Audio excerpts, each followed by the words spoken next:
Welcome to the More Than Fitness podcast. And welcome, ladies and gentlemen, to Minisode number 141.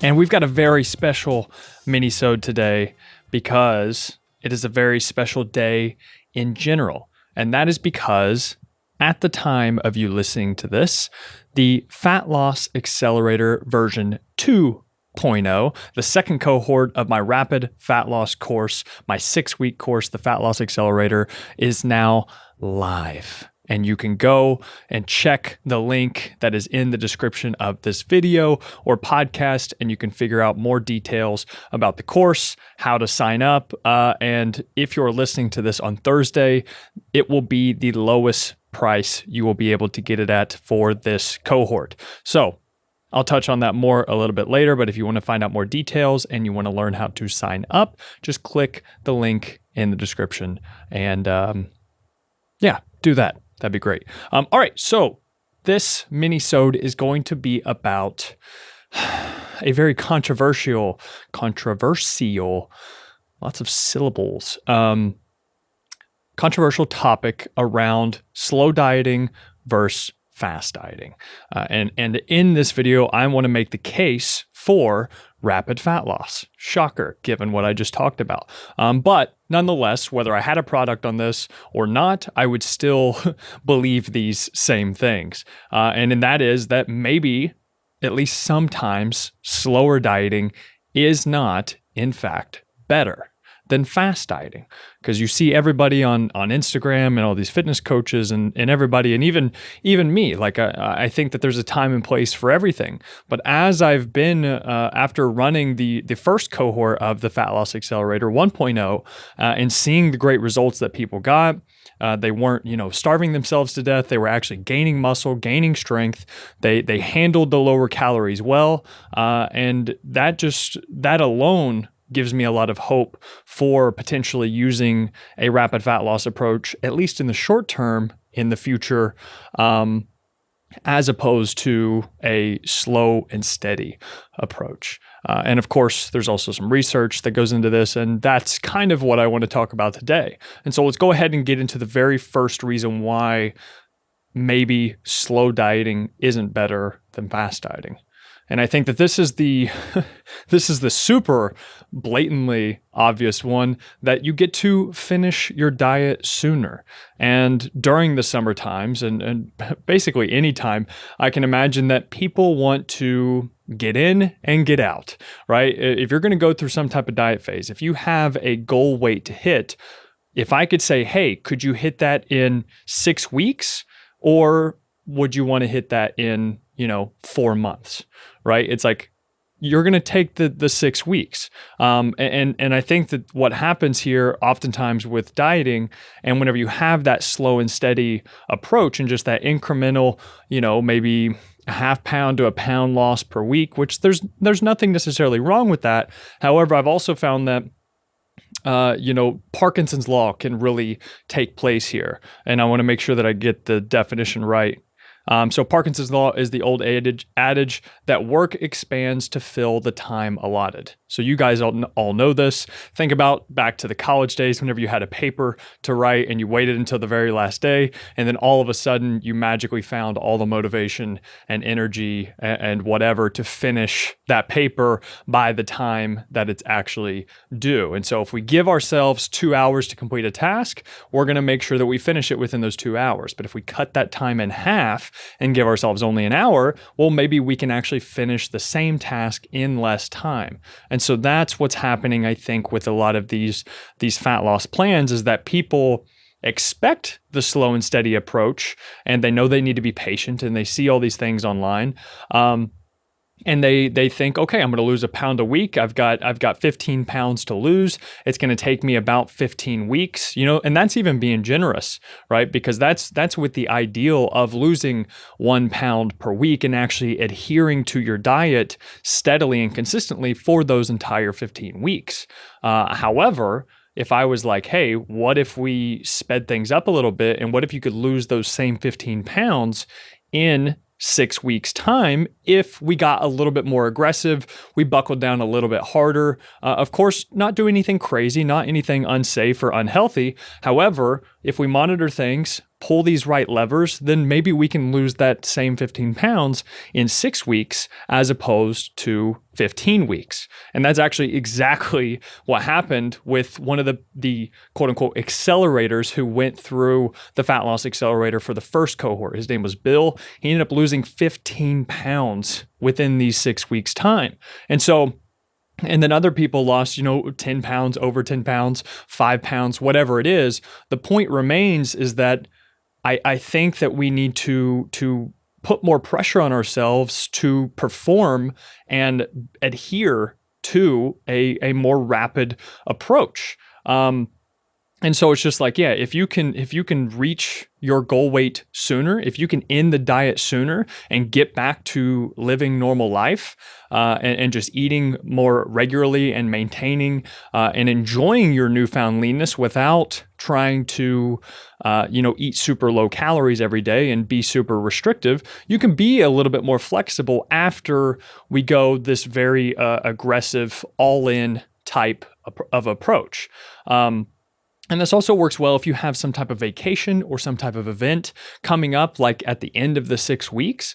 Or of course, this 6 weeks is somewhat arbitrary. But if you have a shorter time frame or longer, you can basically be like, okay, I've got 4 weeks until X happens, until I've got this pool party I've got to go to. I've got 6 weeks until this wedding, right? Or I've got this vacation, and you can basically reach that in much less time as long as your intensity and focus during that period is much higher. And of course, strategically from a physiological standpoint, you're doing the correct things as well, because obviously you can put 100% intense focus and effort into a plan that just really sucks, and then it won't give you any results, right? So it's got to make sure you have the right plan, but then also the intense focus and consistency within that short period of time, right? So the first thing is definitely you finish your diet sooner.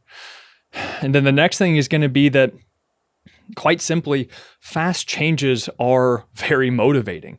That's what's so great about fat loss, is that whenever you start to lose a couple pounds each week, it's like they're noticeable differences. You start to notice, another line in your stomach, or maybe your waist size, you can tell it's going down a little bit more. Maybe you get another vein in your shoulder or in your arm or in your forearms, right? And you just notice these little tiny details that weren't there before, and that can be extremely motivating and serve as a catalyst to only be a positive feedback loop into adhering to your diet and exercise plan even more. And I think that's the beauty of having these tight restraints of, say, a 6-week program, is because one, you're ramping up your effort and intensity, but also you're trying to produce a very specific result. And as you get closer and closer to these results each week, you start to lose more pounds, and your body starts making these changes. Well, then that only fuels your adherence even more. You get excited. You want to make sure that you keep that momentum going. And the research has even shown this too. I promise I'm not even just trying to have my marketing cap on right now, but studies have shown that your adherence increases correlated with how much weight you lose and how quickly. I butchered that. I said that terribly, but you guys understand what I'm saying. Whenever you lose weight, whenever you lose fat, and whenever you reach goals quicker than you thought, and you start to actually see tangible changes, then it makes you excited. And then this only it creates this flywheel effect of momentum going forward. And this has been true for my own fat loss journey. So whenever I was dieting for my bodybuilding competition, as the weeks went on, and of course, like, that shit it gets very difficult, both mentally and physically. But what was really driving me was, one, of course, my own insanity and craziness to decide to do something like that. But two, I was noticing visible changes every single week. And that can be very motivating, like I'm saying. And so I've noticed that with me. I've noticed that with my own clients, that their adherence only increases as the weeks tend to go on, whenever they're seeing good progress, whenever they're keeping the promises they make to themselves. And then, of course, like I said, this is also true in the research as well. And then, not to mention, with a lot of the accelerators from the first cohort of whenever I ran this, I would get messages and say, man, it's been 2 weeks and I'm already down 4 pounds. I feel great. I feel stronger. I'm so glad that I'm back in the gym and following a plan, and I just feel really good and clear about my intentions going forward. And that's exciting. Right. And so that's a huge thing, as far as, everybody talks about consistency being the number one thing, adherence being the number one thing. And it's absolutely true, because you can have the most perfect plan, the most perfect fat loss plan or whatever. But if you don't adhere to it, then it doesn't really matter. So you can have these little psychological and behavioral quote unquote tricks to make sure that you keep motivation high within that period. And what do you think is going to be easier, to keep motivation high for a 6-week period of time or a 16-week period of time?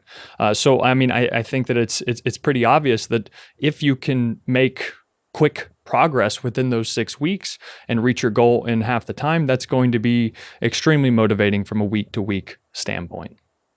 All right. And then those are the two main ones, is that fast changes can be very motivating. And then, of course, also finishing your diet sooner can be very motivating and have its benefits. But am I going to say that slower dieting is better for people who are maybe doing it themselves or don't have any help, and they want to make these little small changes? Take the more habit-based approach, where you take this one very small thing and you change that, and then you try and stick with that for a week or two, and then you keep building from there. And of course, right, from a sustainability aspect, I think that for most people who are doing it on their own, who don't really know where to start and don't want to overwhelm themselves, or maybe who have tried extreme approaches time and time again and it didn't work out, well then, yeah, maybe they need to do a slower approach. Doing a rapid fat loss approach isn't something that you do for an extended period of time. I would say 6 weeks, 6 to 8 weeks is going to be the longest I would ever recommend that you do a rapid fat loss phase without taking at least a couple weeks of a diet break. Yeah, at least 2 to 4 weeks. And so it's just like, yeah, for many people, a slower approach can work well. But I think that the key factor there is that they don't have they don't have a professional guiding them every step of the way. They don't have somebody telling them exactly what they need to do week to week, or maybe what they're going to experience. One of the things I talk about in the FLA is that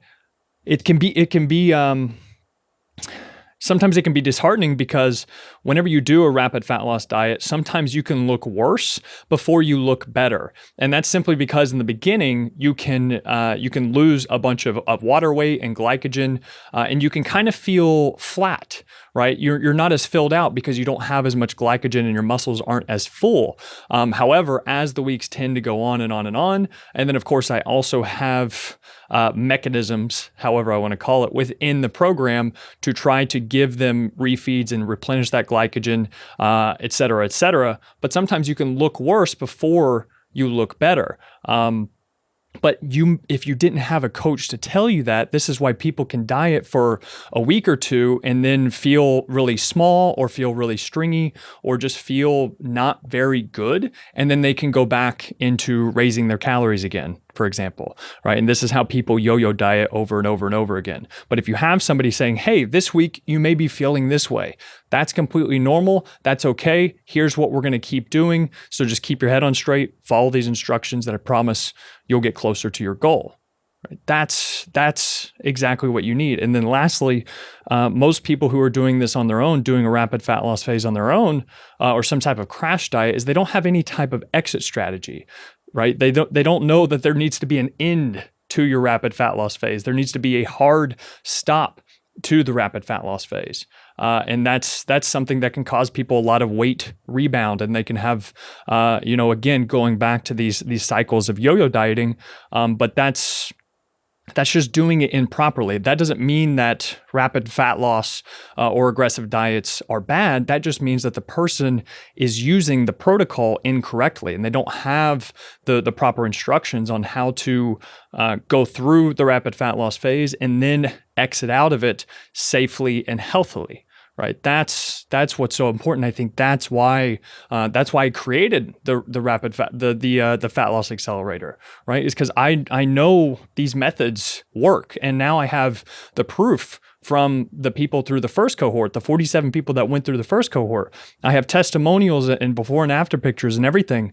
And I was really happy to see that, because it showed me that this shit works if you stick to it, right? And if you follow the instructions, right? At the end of the 6 weeks, you will make changes. But if you try and do it on your own, it's much riskier.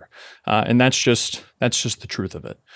So that is my case for rapid fat loss and why maybe slower dieting is not better. All right, guys. So my advice going forward now would be to, as soon as you listen to this, go sign up for the Fat Loss Accelerator. Click the link in the description. At least go check it out, look through the details, see if it might be right for you, because Thursday is going to be the lowest price that it's ever going to be. So if you're listening to this on Thursday, today is going to be the lowest price that you will be able to access the Fat Loss Accelerator for this cohort. And so Thursday, the price will be $99, right? And so many of you could probably go into your subscriptions right now on your credit card statement and realize that you have 3 or 4 different subscriptions to some random service that you could probably cancel and come up with this $100, right? This is less than a meal for 2 or 3, or possibly even just 2 if you go to a fancy restaurant, right? So $100 for a 6-week Fat Loss Accelerator to get this entire experience, to get the educational content, to get an opportunity to actually commit to something and make a change that you've probably been wanting for a very long time, right? It's worth much more than $100. I can promise you that. So that will be Thursday. Thursday, it'll be $99. Friday, on July 2nd, it will be $129. And then Saturday and Sunday, on the 3rd and 4th, it will be $159. So yeah, make sure you go sign up as quickly as possible. The course will take place from July 5th through August 16th. So 6 weeks, we do it all together. We dominate life together. And that's how it is. So if you have any questions or anything, send me a DM, send me a message, send me an email. But yeah, hopefully I will see you inside. And yeah, thank you as always for listening and for watching. See ya.